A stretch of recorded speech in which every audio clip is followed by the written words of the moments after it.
Well, hey, Fantastics, how are you? I hope that you are making plans to get together with family, friends, or just have a day for yourself and reflect on all that we're thankful for. This video is going to be a whole lot different. It isn't going to be about travel. It isn't going to be about van life. It's kind of more of a PSA. I said when my community started growing and I kept getting more subscribers that when I hit 1,000, mainly because this platform has given me a voice, and I decided to use that voice. Let's start. So this video is just meant to inform. I'll leave the websites for you to do the research. This is all in my personal opinion and what has affected my family or myself. And it's not meant to get pity or someone to feel sorry for me. I just have always been very vocal, especially on the latter part of what this video will be about. I will be reading notes because I hopefully have written down all the highlights that I wanted to cover. So let's get started. So in about 2010, I was diagnosed with ET. ET stands for essential tremors. Why they're essential, I don't know. I could live my life quite well without the stupid things. So some of you have noticed, most have not, because I've learned to move and use my hands so it's not as pronounced. And if I'm ever having a really bad day, I don't shoot a video. So what essential tremors is my brain, most of the time doesn't work, yeah, but it sends out signals. My tremors are mainly in the head. So my head will shake up and down or all around or however, and then my legs are affected. They kind of, it's like sitting on a washer that is unbalanced on the spin cycle. That's kind of what my body feels like most days. A lot of times it's always on the inside. Sometimes it's on the outside. What made me finally go to the doctor is I had noticed some shaking, but for 3 days my head did this nonstop. My poor husband's like, "You're shaking the whole bed." Went to the doctor, they sent me to a neurologist, and oddly enough, the test for it is to draw a spiral circle. Most people can't with the essential tremors. On a good day, I can draw a pretty good one. But my handwriting has diminished over the years, and that's another sign of it. They do watch for Parkinson's disease, and how they watch for that is by the way I walk. My gait is what they call it, G-A-I-T. And if I shuffle, that's a sign of Parkinson's. So far, no. So I did go to the neurologist, and he put me on profilode, something like that, 3 times a day, and I took it for 6 months. It had no effect on me. I decided, no, this isn't worth it. I'm taking a synthetic drug, and it's not doing anything. The next shot was for me to take Botox, which I declined. Now I'm thinking, maybe that wasn't the wisest of choice, but it would have been in my neck, and at some point I wouldn't have been able to turn my head. The other one that I could have done if I probably lost some weight because I'm pretty fat. They'll probably go, no, you're too fat. It's called deep brain stimulation. They draw 2 holes into your head, into your brain, and put a pacemaker into your brain. And it's done wonderful for some people. I'm not at the point. There are some people that they can't read because their eyes shake. Thank goodness. Even if my head's shaking, my eyes stay focused. That's not a problem. Some people can't put earrings in. Some people can't hold a glass or a fork. Mine is not debilitating enough, but there are people, and it hits at all ranges. There is a website that I got a lot of great information. I'm going to put that in print up there. It's called International Essential Tremors Foundation. And I will put that up there. They've got an amazing new treatment, especially for people that their hands shake. It's something that's a deep stimulation that you wear on your wrist. There are new breakthroughs coming all of the time.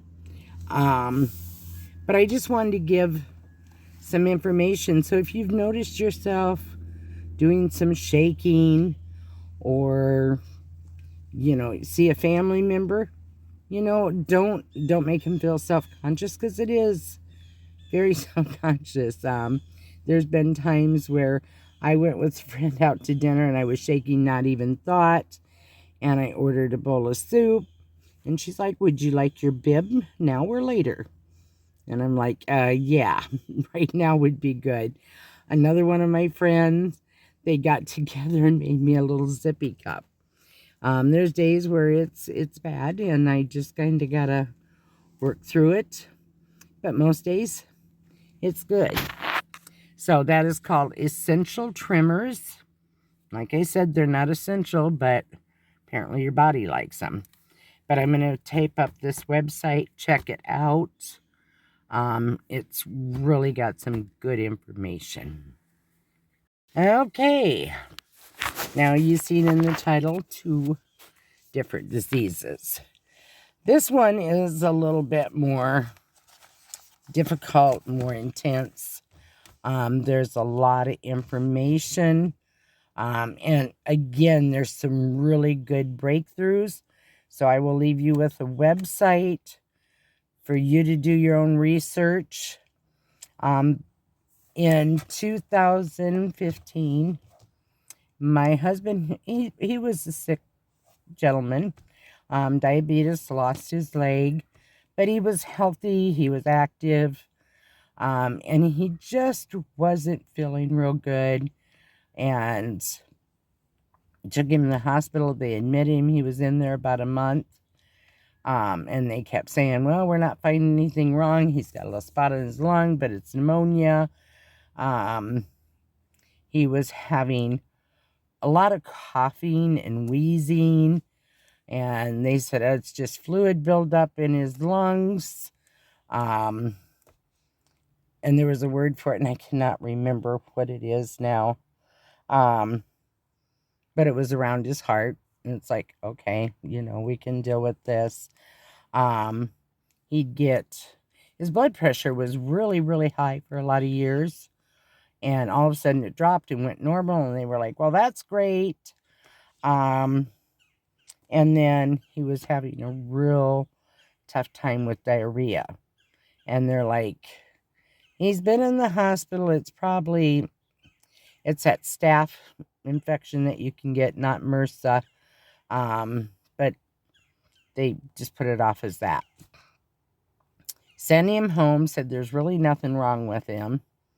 He wasn't feeling good. I took him back in a couple of days, and somebody decided to do a urine test, and they come back and said he's got carcinoid syndrome. And they will call it carcinoid syndrome or carcinoid tumors. The bottom line is it's carcinoid cancer. It is a very rare cancer. In 2015, they didn't know near as much as they do today. But part of it is flushing rosacea. So they say, oh, you got rosacea. The cough, they'll put it down to a lot of other things. Blood pressure will either rise or go normal. That's a big indicator.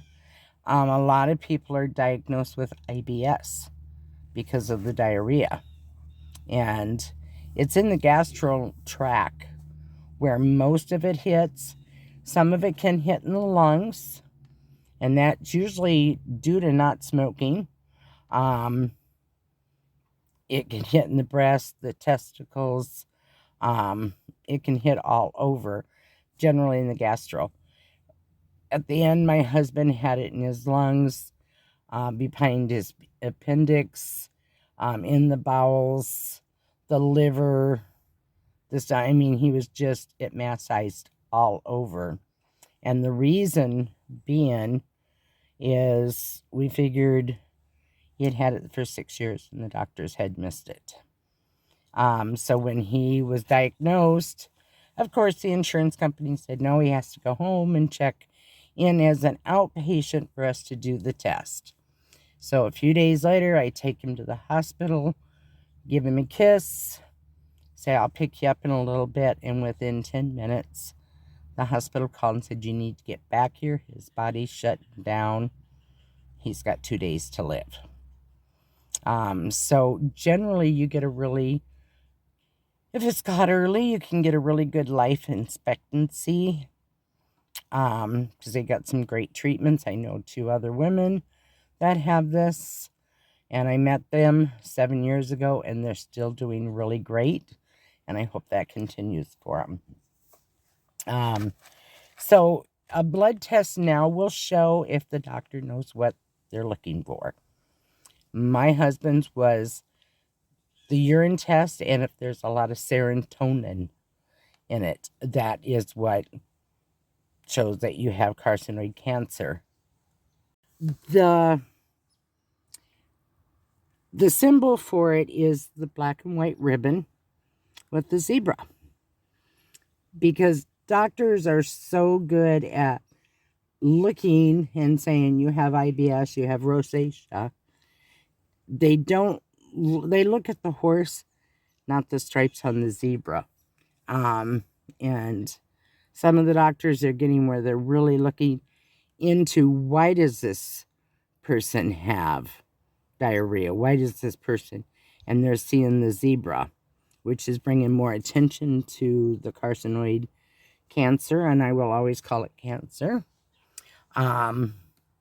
So they've made strides in that.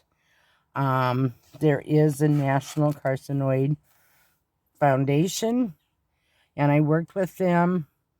I walked 58 blocks because my husband was 59 when he passed away.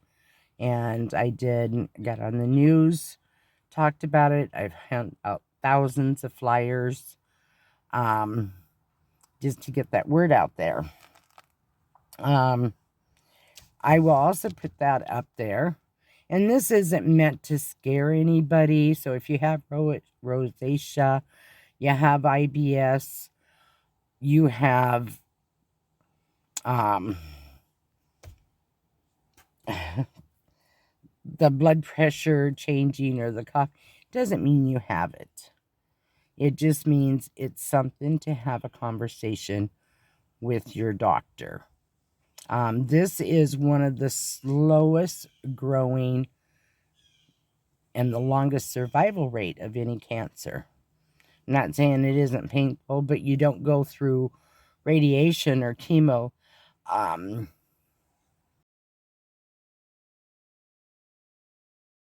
Excuse me. There is other drugs that they use for it because it is such a different type cancer. So I just want to put that out there. I was angry for a lot of years. And I finally decided, by talking to other people, passing out flyers, walking the 59 blocks, and I hit every medical building and every doctor in that city.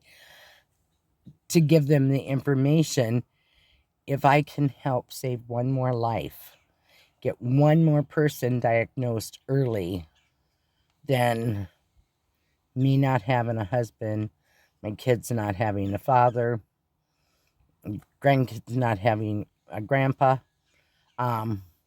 will be worth it. And that's where I have found my peace with his death, is to inform people. And that's the reason with this platform, I wanted to come out and talk to everybody and say, hey, you know, if you know somebody that's shaking, or you know of somebody that's dealing with diarrhea, and it's like, not like most people go, yeah, I'm having a little problem in that area.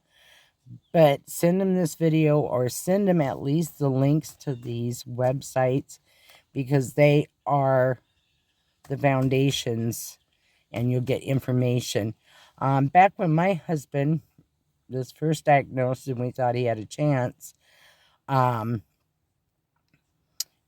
heard the best doctor for carcinoid cancer was in Omaha, Nebraska. And I'm like, Omaha, Nebraska? But I did my research, and, you know, of course we didn't have time to get him out there. He finally went septic. He did die 48 hours later, as the doctor, you know, had said he would.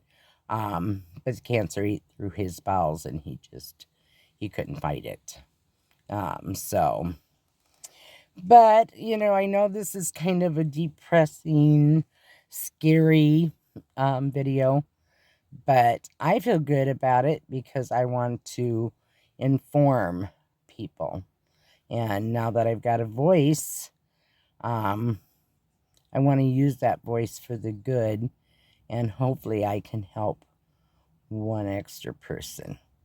So, that being said, you know, I am so blessed. I'm so thankful. I'm back home with my family, and I am just thankful for everything in my life, and the beautiful family and friends I have, for my beautiful fantastics that I have, and the opportunity to travel like I'm able to travel. Life is good. So I will keep you all in my thoughts and my prayers, and I hope you all stay warm. I hope you all have food to eat and someone to spend the day with. We'll see you next week. Take care. Stay fantastic.